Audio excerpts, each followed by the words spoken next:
Hi everyone, you're welcome back to my YouTube channel. If this is your first time coming across my channel, my name is Nancy. So in today's class, I'm going to be showing you guys how to make this simple kaftan. So if this is something you're interested in learning, keep on watching and let's get started. The name of this fabric is called a metallic Mikado. I made use of 3.5 yards, and this is called an Aso-Oke fabric. I made use of just half yard. So guys, the first thing I'll do here is to fold this fabric into two equally by the edges.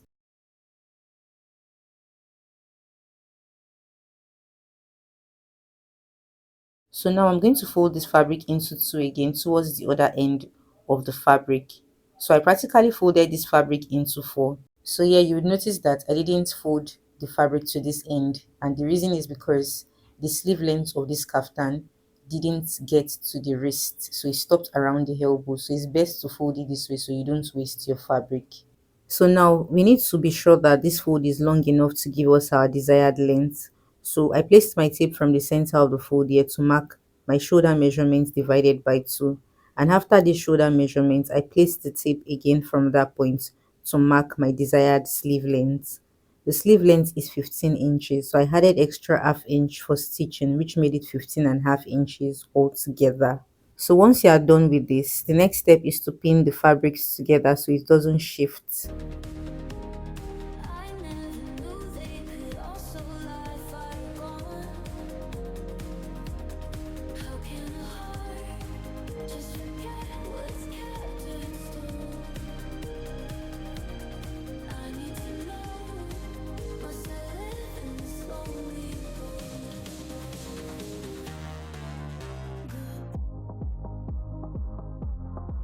After pinning, I went ahead to cut out the excess fabric by the edges.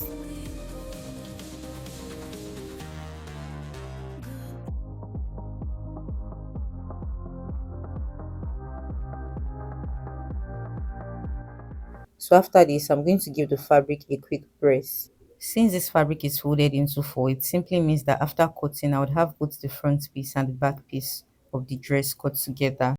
Now from the top of the fabric here, I would place my tape to mark a neck width of 3 inches and a neck depth of 1 inch for the back piece.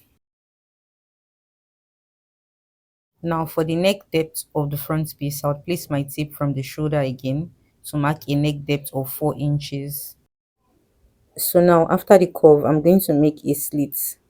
At the end of the curve here, I would place my tape to measure 3 inches and connect this new point to meet the curve with a straight line, and this would form an opening after cutting.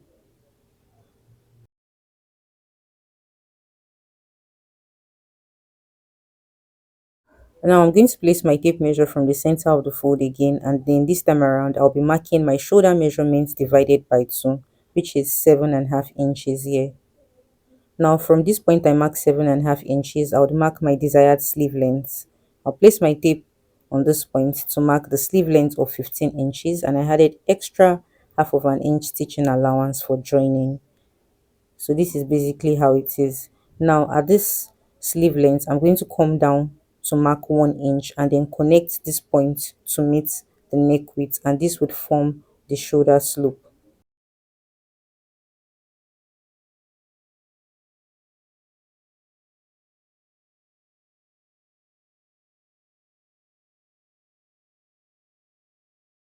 Now I'm going to put all other body measurements. From the shoulder here, I would place my tape all the way down to mark my nipple point. So this nipple point is what I would be using as a guide in getting the sleeve opening. Remember, it's a kaftan and not a fitted dress, so you're using your nipple points to get your sleeve opening. Now the next point I'll be marking is the waistline, which is 16.5 inches, and after that the next line is the hip line, which is 26.5 inches,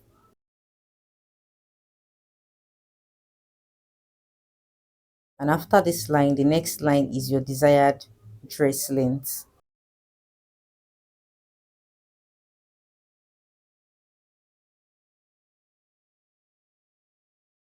So the length here is about 64 inches, so I'll just go ahead to work with the entire length of this fabric.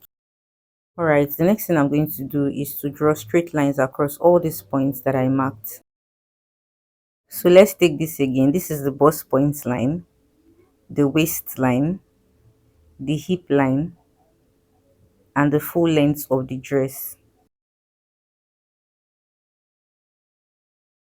Now on the bust point line, we're going to extend this line to the end of the fabric, and this part is going to be the sleeve opening. Now on the bust point line, I'm going to be placing the bust measurements divided by 4.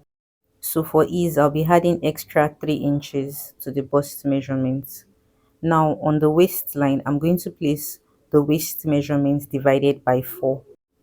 For ease, I'm going to add extra 3 inches again to the waist, and then I'll connect the bust measurement to the waist. Now on the hip line, I'll place the hip measurements divided by 4. And then I'm going to add extra 3 inches again for ease to connect the hip measurement to meet the waist. Now I'm going to take the measurements I have on the hip with the allowance included. This is 14 inches altogether. I'm going to place this 14 inches on the hem line. So I've gone ahead to mark 14 inches, and on this side I would also mark 14 inches so that the line would be straight. Now I would connect these points together to meet the hip curve. So between these two lines, I'm going to create a curve, and this would be the armhole curve, so that after stitching, the sides will be relaxed properly.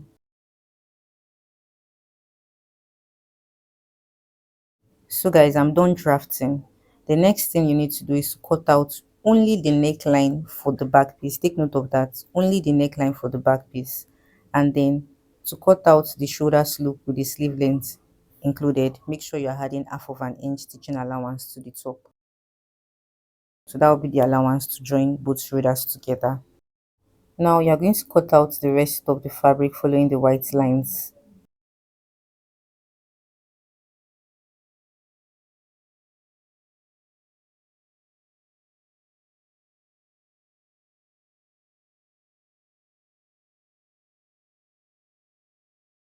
After cutting, I went ahead to remove all the pins. Now I'll take out the back piece so that we can trim out the neckline for the front piece.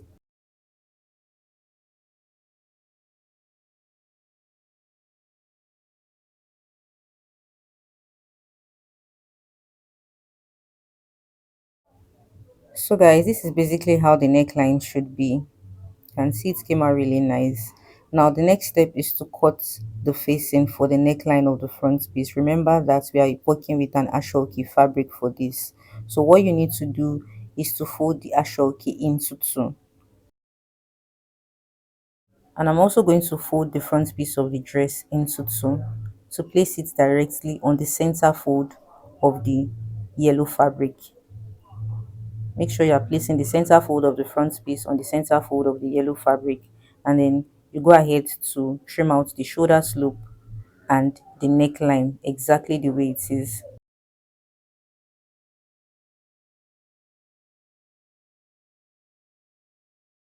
So now I took out the dress to shape the facing. Here we are going to be using our shoulder measurements divided by 2 as a guide. So because of this, I marked the center fold and placed my tape measure on the shoulder to mark shoulder measurements divided by 2. I marked it here. After that, I'm going to place my tape from the shoulder slope all the way down to mark the length of the facing. Since our half length is 16.5 inches, I'm going to be adding extra 3 inches. You can make it 19.5 or 19 inches depending on how long you want your facing to be.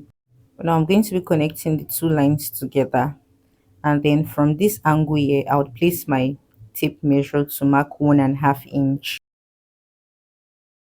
So this new point will be used as a guide to form a curve. You can see that the curve is not too deep, so it's very easy to shape the facing. Now I'll go ahead to cut out the facing following the blue lines.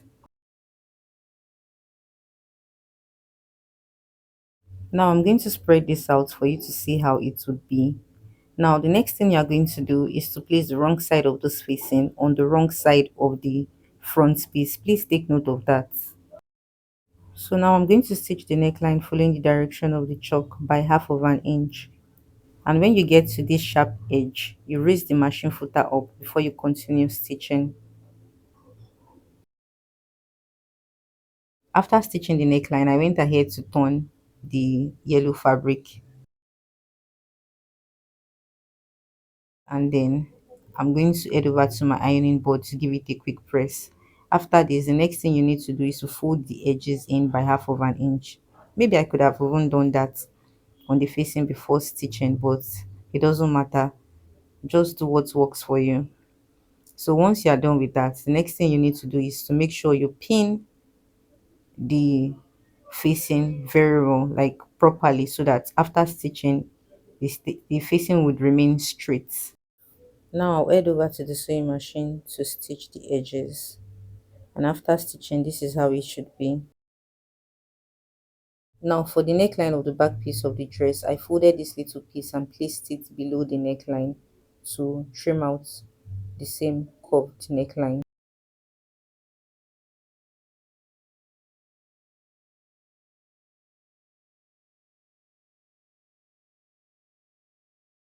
So guys, I'm just going to mark how wide I want the facing to be. So I want it to be 3 inches, and I marked 3 inches all around. And then I'll go ahead to cut this out. So guys, once you're done with that, the next thing you need to do is to fold the edges of the facing by half of an inch, just like I've done here.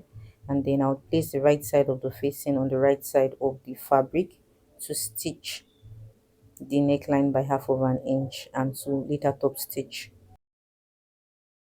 After stitching the facing for the back piece, now I'm going to place the right side of the back piece on the right side of the front piece this way, and then I'm going to use the facing of the back piece to move it towards the back and then stitch the shoulders together by half of an inch. And I'll also repeat the same stitching process on this other side as well.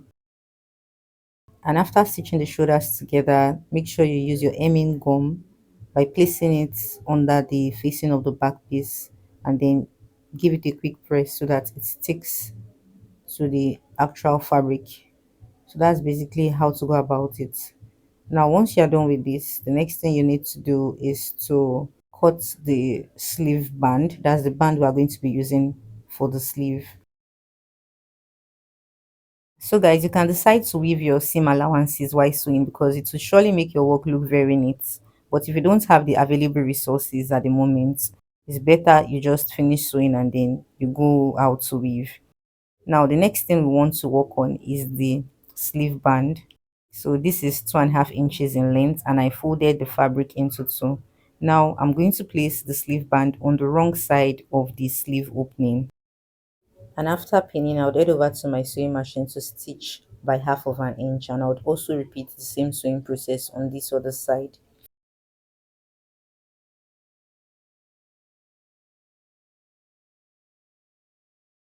So guys, the next thing we are going to be working on is to flip this band to the right side of the fabric so it looks like it done up, and then you head over to your sewing machine to stitch these edges, and you repeat the same sewing process on this other side of the edges as well. And after stitching, this is how it should be. Now I'm going to be placing the back piece on the front piece, right side to right side facing each other, and I would head over to my sewing machine to stitch the edges together by 1 inch, following the direction of the chalk. So since this is a straight dress, it might be difficult for the client to walk properly. So what you need to do is to place your tape from the hem, and then you measure 20 inches so that you can stop stitching at that 20 inches from the bottom. And on this side, you repeat the same thing. You're going to stitch by 1 inch, and from the end of the dress, you'd mark 20 each inches upward. At the point you mark 20 inches is where you'd stop stitching so that it forms a slit.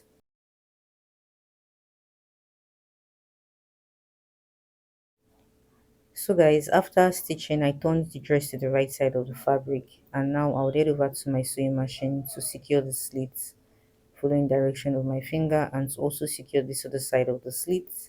After securing the sides of the slits, I'll go ahead to secure the hem of the slits and to secure the other hem of the slits. So guys, we've come to the end of this tutorial, and I hope this tutorial was helpful. You should give it a try, and if you are new to my channel, please subscribe and share my videos, and also turn on your notification bell so you'll be the first to be notified when I upload new tutorials. Please make sure you follow me on Instagram at Style Me by Nancy.